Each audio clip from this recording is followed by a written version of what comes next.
ത തൈ തൈ ത ധി തൈ തൈ ത. ഇങ്ങനെയാണോ നിങ്ങൾ പരവലടവ് ചെയ്യുന്നത്?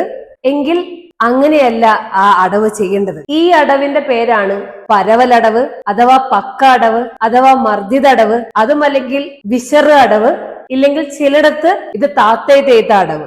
ഈ പേരുകളെല്ലാം ഉദ്ദേശിക്കുന്നത് ഈ അടവിന്റെ ഒരു പാറ്റേൺ ആണ്, കളിക്കുന്ന ഒരു പാറ്റേൺ. പരന്ന് കളിക്കുന്നത് കൊണ്ട് പരവലടവെന്ന്, സൈഡിലേക്ക് കളിക്കുന്നത് കൊണ്ട്, സൈഡ് മൂവ്മെന്റ്സ് കൊടുത്ത് ചെയ്യുന്നത് കൊണ്ട് പക്കാടവെന്ന്, സ്വീപ്പ് ചെയ്യുന്ന ഒരു എനർജി പോലെ കളിക്കുന്നത് കൊണ്ട് മർദ്ദിത അടവെന്ന്, വീശി കളിക്കുന്നത് കൊണ്ട് വിശറടവെന്ന്, ഇങ്ങനെ പല കാരണങ്ങളാൽ പല പേരുകളാണ്. ഇപ്പൊ നമ്മൾ ഇതിനെ പരവലടവ് എന്നാണ് വിളിക്കുന്നത്. ആദ്യതാളമാണ് ത തൈ തൈ ത ധി തൈ തൈ ത തക്ക ത. ആദ്യത്തെ കൗണ്ട് ത തൈ എന്ന് പറഞ്ഞ് കളിച്ചാൽ ഈ ഒരു അടവ് ശരിയായി വരില്ല. അപ്പൊ ഇത് കറക്റ്റ് ആയിട്ട് കളിക്കണമെങ്കിൽ അരമണ്ഡലത്തിൽ ഇരുന്നു കൊണ്ട് ആദ്യത്തെ തട്ട് ചേർന്ന് തന്നെ കാല് തട്ടിയെടുക്കണം, ത.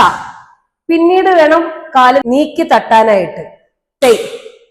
പിന്നെ സ്വസ്തികം തൈ, കാല് ബാക്കില്, ത ധി തൈ തൈ ത. ഇതാണ് ഒന്നാമത്തെ പരവലടവിന്റെ കാലിന്റെ മൂവ്മെന്റ്സ്. കയ്യിൽ പതാക മുദ്ര, അത് മുൻപിലേക്ക് സ്ട്രെച്ച് ചെയ്യുക, ത. അങ്ങനെ സൈഡ് ബെൻഡ് കൊടുത്ത് തൈ, നേരെ ബാക്കിലേക്ക് തൈ ത. തിരിച്ചു വരുമ്പോ കൈ അത് കടകാമുഖാണ്, ധി തൈ തൈ ത ത. ഇനി അത് ത്രിപതാകിയായി തൈ. ലെഫ്റ്റ് കൈയാണ് ത്രിപതാക പിടിച്ച് മുൻപിലേക്ക് പോയത്, ത ധി തൈ തൈ ത.